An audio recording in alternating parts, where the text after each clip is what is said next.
Jansen. Never in my life associated the word boring with baseball. We know what's up.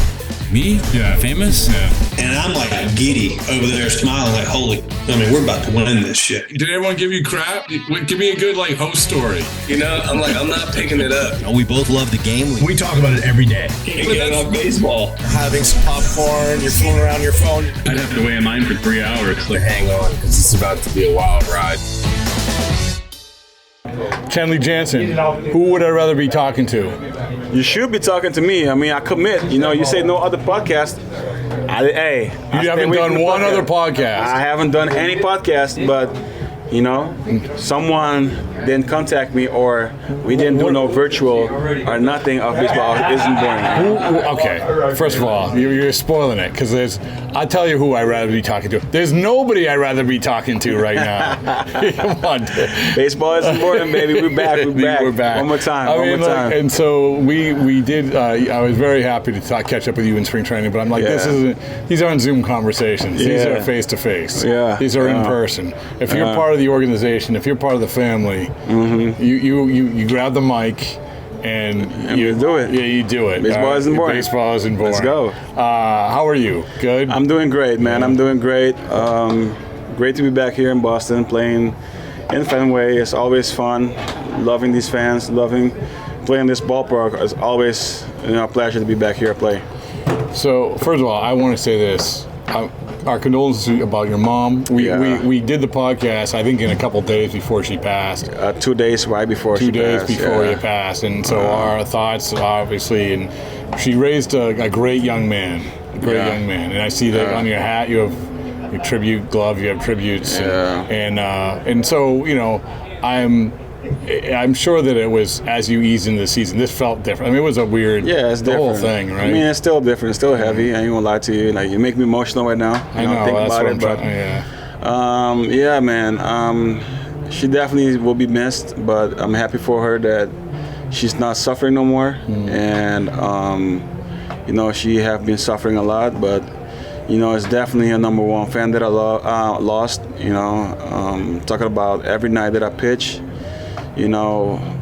She calls me after the game, and good or bad, and I'm still trying to figure it out now. Every time I pitch, not having that phone call no more definitely hurt, but it's in God's hands, man, and we'll keep striving for the greatest. I know she wants me to keep competing, and we'll figure it out. It's not easy, this season hasn't been easy, mentally and in any kind of way. It hasn't been easy, but but I'm happy for her that she's not suffering no more.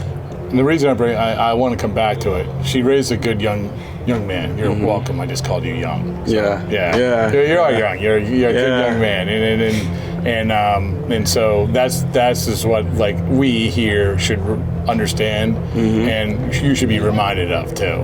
So right. So that's honestly, you have a lot of things that you say to people, a lot of things that you do are rooted in how you grew up. I think lessons that you learned, and here you've landed in a good place. Yeah, you're a Major League Baseball closer. Yeah.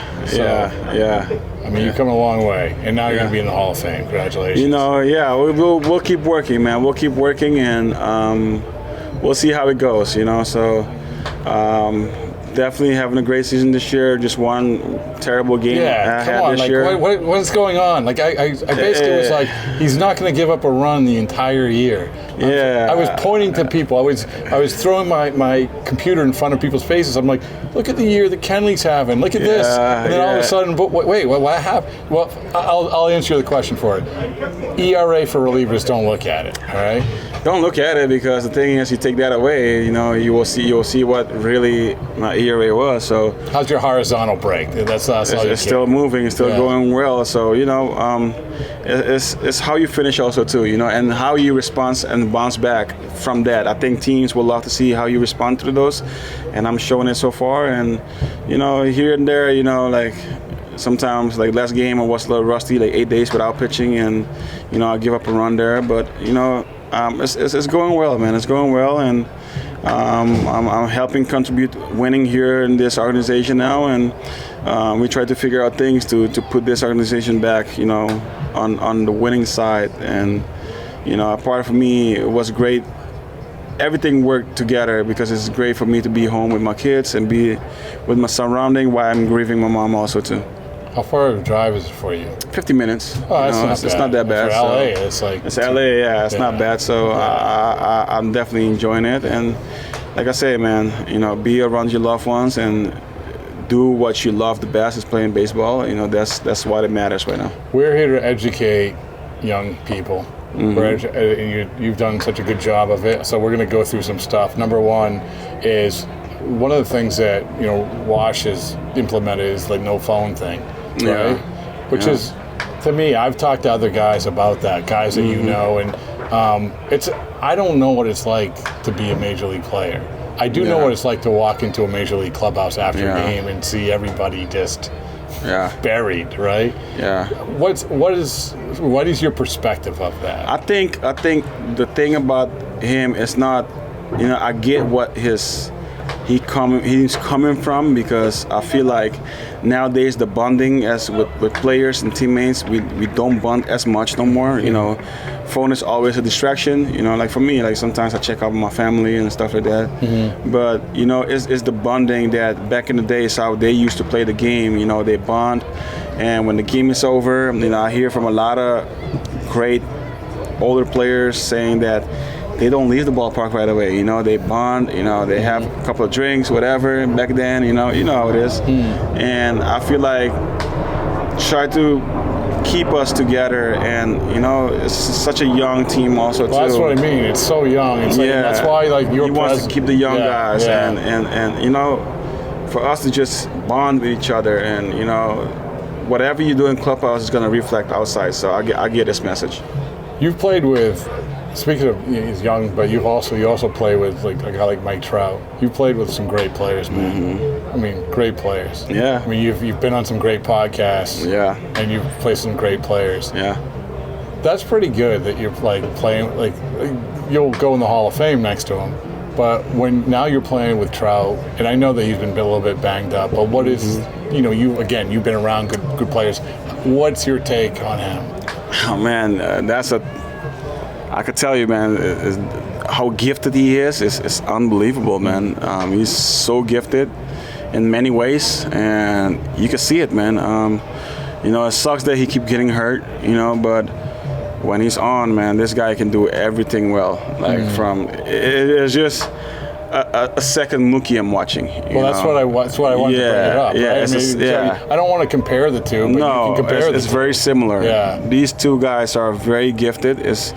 Like I say, you call those generational talented. You know, that you won't see for generations. You won't see talented like that. So easily you can put those two guys off the greatest guy, the greatest two who played this game ever. You know, talented. Same thing with Shohei. You know, so. How about mindset with it too? Like I got a feeling that maybe there's some similarities, right? There's definitely similarities. You know, it's just. You know, he didn't have that luck that what Mookie has to be on an organization like Red Sox and Dodgers. You know, Dodgers, and even here he have a little bit, but you know they still try to figure out things, and you know that should be our motivation. That's why I say in the clubhouse this year, our motivation is to bring this guy, try to bring this guy to playoff games. You know, so. We just need to figure out winning. We just need to figure out winning here and see what it goes. He deserves everything. All right. Well, I want to ask you another thing about young players, and it goes to. Hi. Oh, he's part of the Baseball Isn't Boring. Baseball Isn't Boring. Yeah.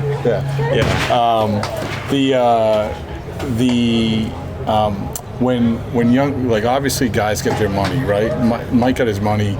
Guys get their money. But it's a slippery slope, isn't it?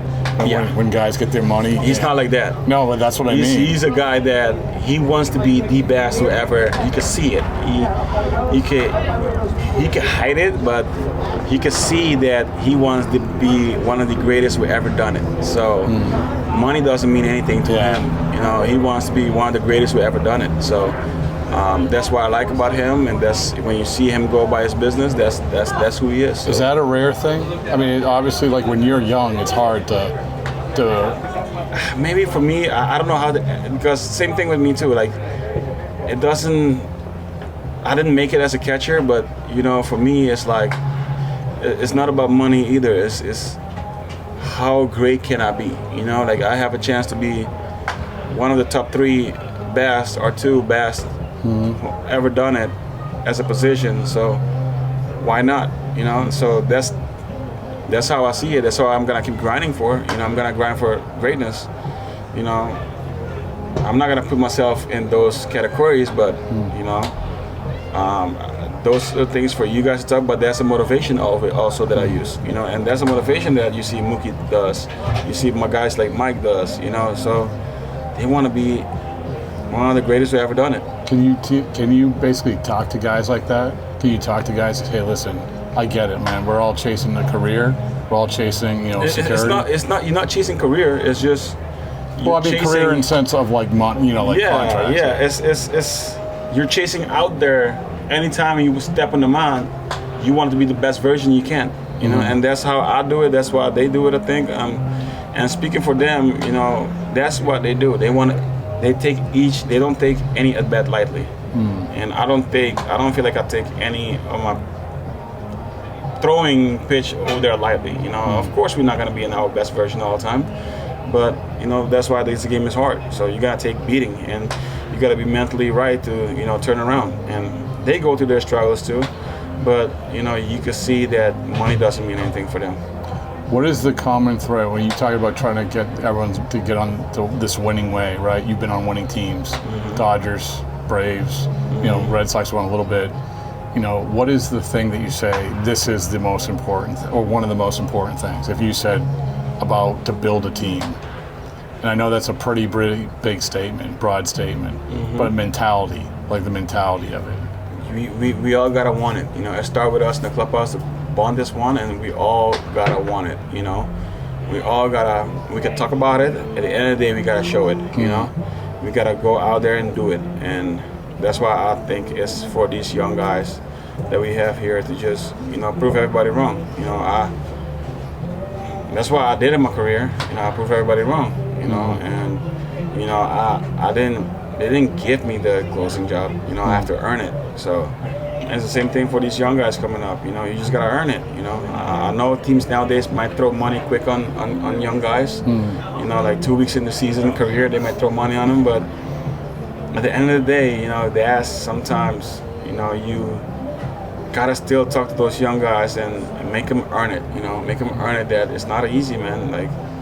You still have options, I was scared to get sent down when I got called up back then, so I earned every single bit out of it, and that's the mentality that I still have out there to not get options. I want to earn it. It's a dangerous thing, man. Like players are younger and younger than ever, right? Yeah. I mean, younger, 20, 21, and that's fine. That's fine. But it's also like, I know when I was 20 and 21, it was I was like to have the right perspective, and that's why you got the someone. league was older back then. Even when I got called up, the league was a little older. But now, how it is now, man. It's a business. I get it. Way for them to save money, and who knows? I can't speak for the owners, but the talent is great. It's better. But the league is definitely younger nowadays compared to back then. Did you watch Walker Buehler's last pitch? You said you wouldn't watch the last pitch of a season. At the World Series, remember? Yeah. Did you watch it? I watch it. Oh, that was the first one, right? Yeah, I watched his last pitch. Okay, but you hadn't watched the last pitch. You said before that. No. That's because you knew the Dodgers and everything? Or? Yeah. No, once the Dodgers win, I was happy for them, man. Those are my boys. Walker, it's my boys, man. We play so long with each other, and I was happy for them. Yeah, too. that was a different situation. Yeah. Because I know this is why I asked. It's like, this is your goal, right? Yeah, my goal was that last year, but No, I'm saying that it's going to happen. Yeah, it's going to happen one of these days, Yeah. So we'll see, man. I'm still gonna keep working hard, and we'll see where it's gonna end. You know who won't be cutting down on that? You know who won't be celebrating a championship this year? LeBron. Yeah, my Lakers and LeBron. Yeah, I can finally say it now, huh? Because I'm not in Boston no more. Yeah. I still love the Boston fan. I love you guys, but I can't help it, man. I'm a Laker fan, but yeah. Okay. Like you thought, though, admit it. I don't know when we talked. Did we talk before the Doncic trade, right? Yeah. Yeah. And you were like, okay, championship's won. It's done. I didn't think about that, honestly. I was excited about, they can make a run, but also know that they're missing a few pieces. Oh, you did. You didn't feel good about it. I didn't feel good about it. No, I was excited though. Yeah. I see their first game, and they see how they was playing defense, but I know that defensively they're not that great. They don't have bigs, So that win straight that didn't happen, it definitely hurt. Because he came back from the injury list and played really really well with with Charlotte. Yeah. But they was hurting of not having Hayes only there is not. It's okay. It'll be okay. It'll be okay. They gotta put great bigs around them, and I love the time-honored tradition of you trying to figure out the Lakers. Yeah. And then us saying what happened to the Lakers. I know, right? So I mean, man, I was sad watching Tatum bust his Achilles. You don't want to see that happen. Nah. But if that didn't happen, probably I don't think Indiana still would have a shot. Who you got? Thunder in 4. Okay, Thunder in 4. Ooh, okay. Yeah. All right. I know you got to get going. Did this feel good? Feel good to be back? I feel great. It's always Fenway. No, I'm not. I don't care about Fenway. I'm talking about on the podcast. Oh, podcast is always good to be back. Always good to be back. It's two things. It's good to be back here in Fenway. Yeah. And baseball isn't boring. You got any questions for me? No. No, all good. All right. All good. Thanks, man.